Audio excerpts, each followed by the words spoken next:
Okay guys, let's try this again. So as you can see, it's day 2. It's a new day and a new shirt. So yesterday I was able to get the old transmission out, and what that involved obviously is you got to take the old drive shaft out. I had to take this header out so that I could get the transmission out. I removed the old flex plate and I installed the flywheel. It's pretty simple. It's sort of a press-on interference fit. So get it up there, you thread the bolts in. The American Powertrain kit I got comes with new flywheel, new bolts, ARP bolts specifically, and then all the grease and everything you need to install them. So I got those installed. They're torqued down to 75 foot-pounds, and I've got my bell housing in. So the next step, as you can start to see, is this is not going to fit, right? So depending on what you've got, it might fit, right? I've seen, unfortunately I'm into A-bodies, and A-bodies just were not designed with enough clearance to make something like this work. So what we're going to have to do is come in here and clearance the floor. They sell a patch panel that comes with it, but in my experience, it's not enough material to really give you the clearance you need around in here. So I've got this installed to start getting a sense for what I've got to cut out of here, and then I can also, now that this is on, I can index the bell housing. And what that means is, think about it in terms of two-dimensional space, vertically and horizontally.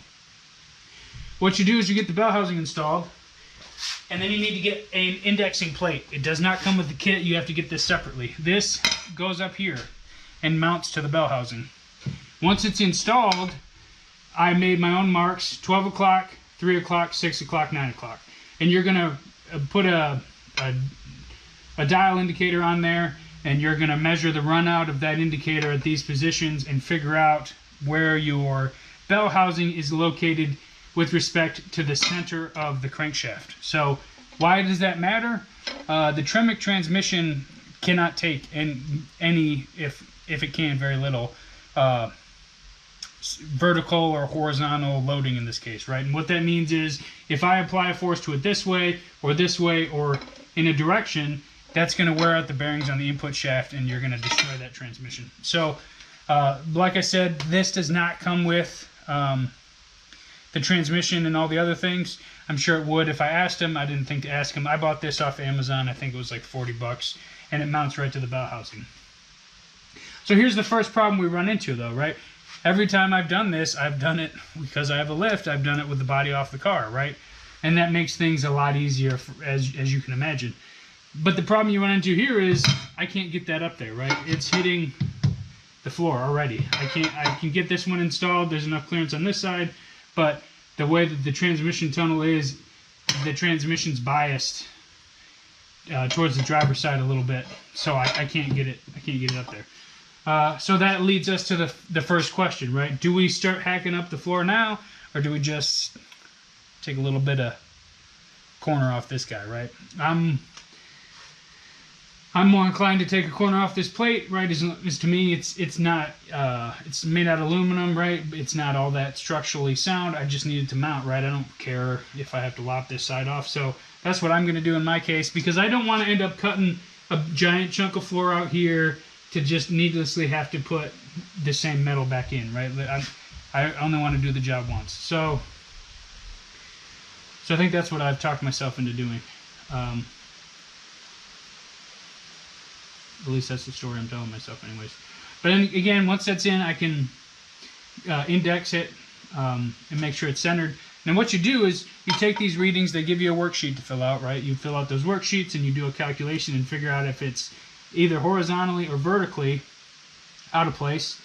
And what it'll normally be, let's say it's offset this way and a little bit vertically. I would have a component this way, right? And they sell what's called offset dowel pins, excuse me. And those little locating pins on the back of the block, right? Those have either straight up or offset configurations, and I think they only come in 3 sizes: straight up, and then a couple thousandths, and then the next increment up. What happens if your bell housing is not perfectly centered is you have to get some offset pins. You got to figure out which direction you need to offset it. You knock the old pins out, you stick the new ones in. You know, Bob's your uncle. Now you've got a bell housing that is now centered on the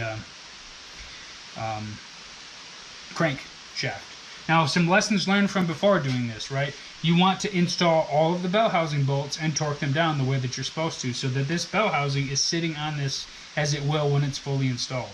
If you just do this with a couple bolts and it's sort of loose, it's going to throw off your readings, and that's going to make your life more difficult following, on the following steps, right? So when I do that, I will show you guys how we do that, or at least how I do that.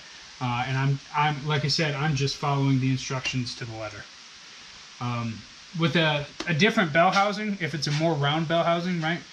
Let's say you're putting a 4-speed Muncie in here, or a Saginaw. It has a round bell housing, and you can index it with that bell housing. But this Tremec bell housing, you can see it's not round. It's got a bunch of funny shapes to it, right? It would be impossible to index that unless you knew like the relationship between this point and the center of the bell housing, right? So there is a way you could do that. I don't know that information, so I use this adapter plate. What else? Once you've got it indexed and everything, that's when I would worry about sticking your pilot bearing in, putting the clutch assembly on for the last time. Then you can throw your bell housing in and you're done. I think that's it. Now, the other thing I will say is it's got some,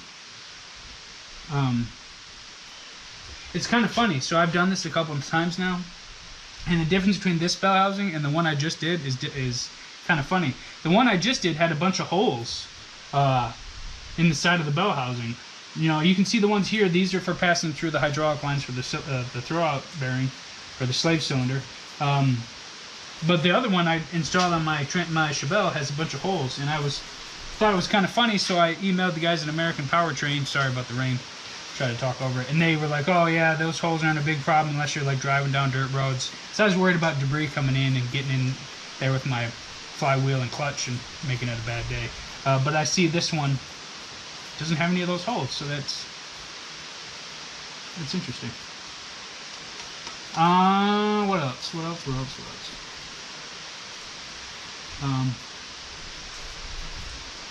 I think that's it.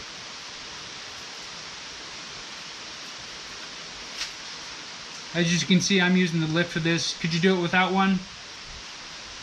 Probably. It would be a little bit more difficult. I wouldn't want to do this laying on my back. I prefer standing up. What else? I think that's it, man. So let's get busy living, get busy dying.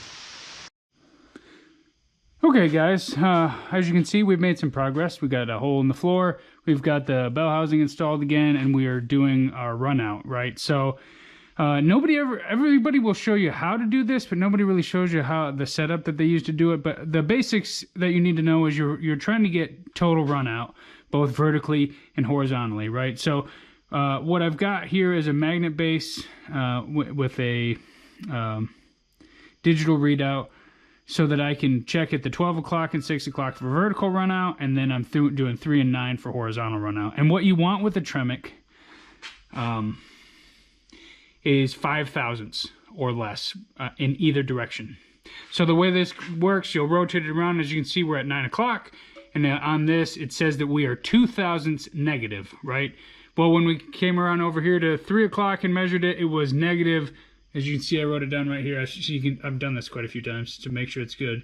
So I've got 6 thousandths negative, right? So I take this bigger number, subtract that 2 thousandths, right? And what I get is I'm 4 thousandths negative. So I'm within the 5 thousandths. That's good enough. And then vertical, at 12 o'clock, I was at 4.5 thousandths. At 6 o'clock, I was at 0.5 thousandth. So I do that subtraction here, and I'm 4 thousandths here as well. So you can see I'm good to go. Now, there's a lot of different ways you can do this, right? But if you just buy a standard dial caliper or dial indicator setup with a magnetic base, it doesn't always work real well. So let me show you what I have, because that's the part I feel like no one ever shows. Oh God, if I can get my hand in there. Okay, hold on. Okay. Pull this out of there. And I will put Get up here in the light. So I'll put a link to this setup, but as you can see, it's adjustable here. It adjusts in the middle, and then it's got that adjustable pivot here. And the nice thing about this one is it lets you twist. It lets you twist how that's oriented, so that you can get the best setup for however you got to do it. But it's, you know, pretty easy. I got the dial one just because it's easier to read from farther away, so I can rotate this thing around and have like one of my kids will come out here and tell me what it is, and I can write it down. But when you do it from American Powertrain anyways, they want you to write all these numbers down and put it in the paperwork so that you know what you got going on. Okay guys, something I didn't explain that I want to. So I took all my measurements, and this is the form that comes from American Powertrain. You can see right here, this is the instructions. So these measurements we took, when you do that math, this is total indicated runout, right? So the thing you have to understand is when you look back here on the instructions, you see it tells you here's your runout, TIR, right? And then half is the number you're looking for. So see, in this case they had 6 thousandths minus 21 thousandths. They did their math, that left them with a negative 15 thousandths total indicated runout. Half of that would be 75 thousandths, or 7.5 thousandths, excuse me, which is greater than the 5 thousandths that they're looking for, right? As you can see here, the Tremec total runout is 5 thousandths. So as you can see, when I did my math here, I wrote all these down because this is going to come into play with your warranty, like I said. So you're going to want to keep track of these, and you know, if you're like me and you got a couple of these, make sure you write down the vehicle that it's for.